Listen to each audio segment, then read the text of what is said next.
Good evening, everyone. My name is Samson Hadibuiga Shudeko.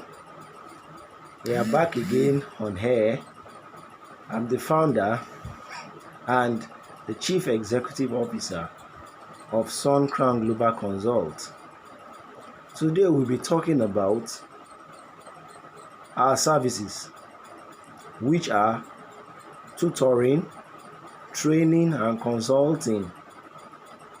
Tutoring for our schools, primary, nursery, secondary schools, our institutions, students in some fields of studies, and training on professional courses, professional diplomas.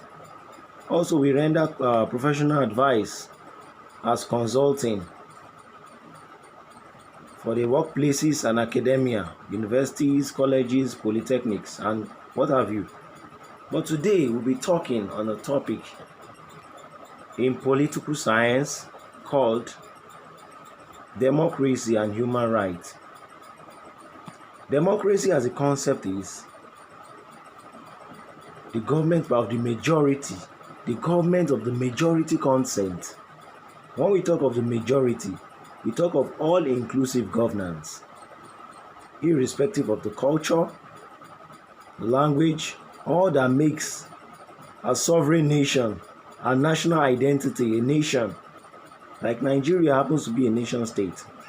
But you can't really say this country, Nigeria, is democratic because the rule of law is devoid in the system.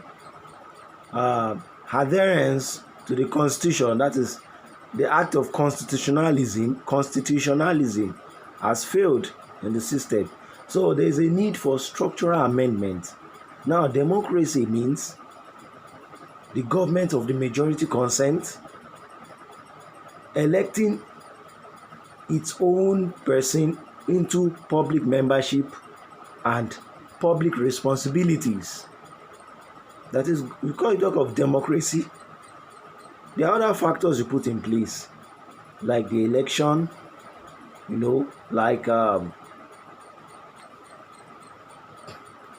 accountability, transparency, and good governance. But democracy has both an economic and political phase.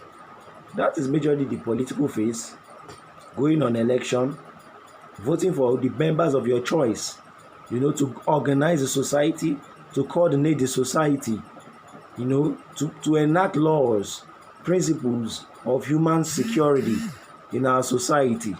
But the economic aspect of democracy has to do with the government of the people that protects the economic security of the people.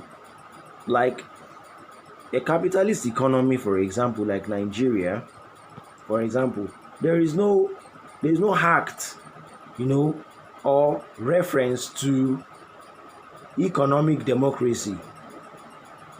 The less privileged, the middle class, and the poor are being exploited by manufacturers, in our society. No price control, no price ceiling, for our commodities and services. But you can't really say that is a strong democratic system. There must be trade liberalism. They must promote empowerment, economic empowerment among its people. Using the democratic principles and standard, electing the right people in office, enacting the right laws, to maintain and sustain a vibrant economic policy. You create job, employment, empowerment. All these are the results, the aftermath of the political democracy.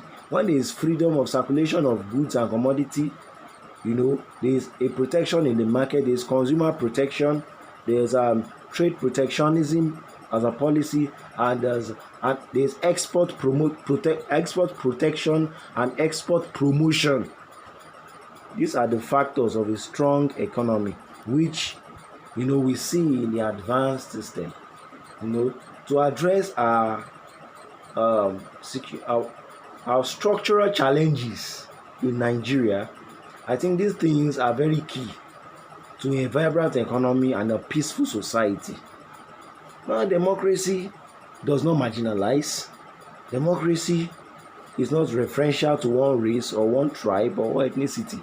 Everybody, every race, every tribe, every culture has its say in governance. Everybody is involved in governance, and human rights, in its sense, is part of the result of democracy and also good governance as a factor, of a strong democratic system. The people's rights, the people's opinion, the people's interest, public interest is key, and the public opinion are very key, in having a good government.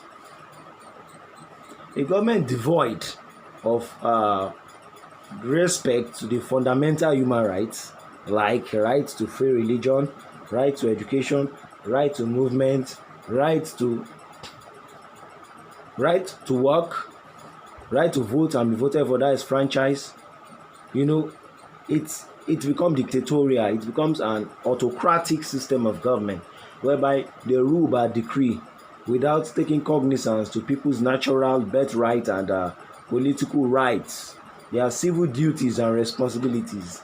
So human rights, it aids a peaceful society in its real sense. It aids a peaceful society, and it's because of its peaceful and peaceful society and tranquility in the system, the economic activities tends to boom well.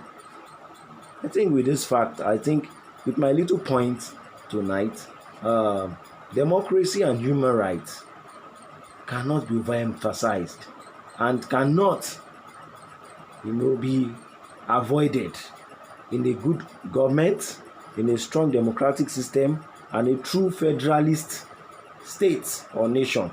Thank you very much. I'm the Chief Executive Officer of Suncrown Global Consult. We render 3 services: tutoring, training, and consulting. Thank you.